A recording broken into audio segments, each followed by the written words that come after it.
Vijay sir கட்சி தானே சொல்றீங்க? அவர் கட்சி இங்க இருக்கு, வேற எந்த கட்சி? சமீபத்துல நம்ம திருமாவளவன் ஐயா அவர்களுக்கு ஒரு நிகழ்ச்சியில நானும் அவரை சந்திக்கக்கூடிய சூழ்நிலை ஏற்பட்டது. அப்போ நான் ஓரமா நின்னேன். ஏன்னா அவங்க ஒரு பெரியவங்க, ஒரு எம்பி, ஒரு சமுதாயத்துல ஒரு தலைவரா உள்ளவங்க. அதனால அந்த இடத்துல எதுவும் டிஸ்டர்ப் பண்ண வேணாட்டு நான் ஓரமா நின்னேன். அந்த கூட்டத்திலையும் திருமாவளவன் ஐயா அவர்கள் என்னை கூப்பிட்டு அவருக்கு போட இருந்த சால்வைய எனக்கு போடுங்க அப்படின்னு சொல்லி சொன்னாரு. இந்த நேரத்தில் திருமாவளவன் ஐயா அவர்களுக்கு ஆனால் அதன் பிறகும் பாத்தீங்கன்னாக்க ஏதோ சொன்ன ஷூ நக்கி காலில் விழுறவன் அப்படி இப்படின்னு சொல்ல. ஆமாங்க, நான் பெரியவங்கள்ட்ட ஆசீர்வாதம் வாங்குறவன் தாங்க. திருமாவளவன் ஐயா அவர்கள்ட்ட ஆசீர்வாதம் வாங்கத்துல என்னங்க தப்பு? இவர் என்ன ஜாதி, இவர் என்ன ஜாதி, இவர் என்ன ஜாதி? ஜாதி பார்த்து பழகிறவங்க இந்த கூல் சுரேஷ். புரியுதுங்களா? எனக்கு எல்லாருமே தான் வேணும். மாம்பழமும் வேணும், பானையும் வேணும், சூரியனும் வேணும். நான் எந்த கட்சியை சேர்ந்தவன் இல்ல. எனக்குன்னு ஒரு கட்சி இருக்கு, கூல் சுரேஷ் கட்சின்னு ஒரு கட்சி இருக்கு. புரியுதுங்களா? கூல் சுரேஷ் கட்சின்னு இருக்கு, சிஎஸ்கே கட்சின்னு ஒண்ணு இருக்கு. அந்த கட்சியை சேர்ந்தவங்க தான் இந்த கூல் சுரேஷ். என்னைக்குமே பெரியவங்களோட ஆதரவோட ஆசீர்வாதத்தோட இருக்கிறவங்க தான் இந்த கூல் சுரேஷ்.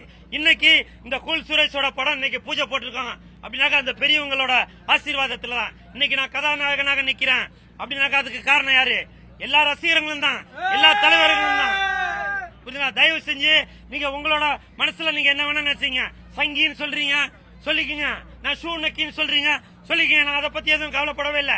என்னுடைய இலக்கு மக்களுக்கு நல்லது செய்யணும் அப்படின்ற என்னோட இலக்கு. இப்போ இந்த இடத்துல நான் நிக்கிறது காரணம் கூட பாத்தீங்கன்னாக்க குறைஞ்சபட்சம் 12-13 வருடமாக இந்த படத்தின் இயக்குனர் திரு சாய் பிரபா மீனா அவர்கள், நான் கதாநாயகனாக நடிக்கும் சாய் பிரபா மீனா அவர்கள் 12-13 வருடமாக எனக்கு தெரியும். தயவு செஞ்சு நீங்க இந்த சங்கின்னு சொல்றது, அப்புறம் இந்த ஷூ நக்கி அப்படின்னு சொல்றது, நீங்க என்ன வேணா சொல்லிட்டு போங்க. இப்பவும் சொல்றேங்க, ஜாதி மதத்தை வச்சு நீங்க ஏதோ நம்ம அப்படி பண்றோம் இப்படி பண்ண நினைக்கிறேன், அது உங்களுக்கு சோறு போடாது. புரியுதுங்களா? இப்பவும் சொல்ற, ஜாதி மதம் அது உங்களோட உணர்வு இருக்கலாம். ஆனால் நீங்க இன்னொருத்தவங்க மேல அந்த எதிர்ப்பை தெரிவிக்காதீங்க. சரிங்களா?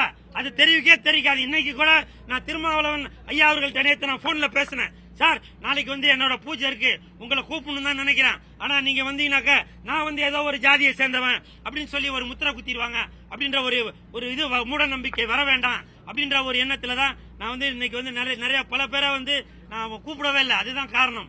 சரிங்களா? அதனால தயவு செஞ்சு ஜாதி முத்திரையை என் மேல குத்தாதீங்க. நான் நீங்க ஜாதி தான், நான் ஜாதி இல்ல. நீங்க ஜாதினா நான் ஜாதி இல்ல. நான் உங்கள் ஜாதி, நான் சினிமா ஜாதி. புரியுதுங்களா? ஜனநாயகன்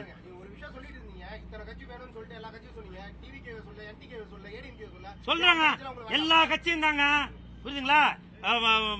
விஜய் சார் கட்சி தானே சொல்றீங்க? அவர் கட்சி இங்க இருக்கு, வேற எந்த கட்சி?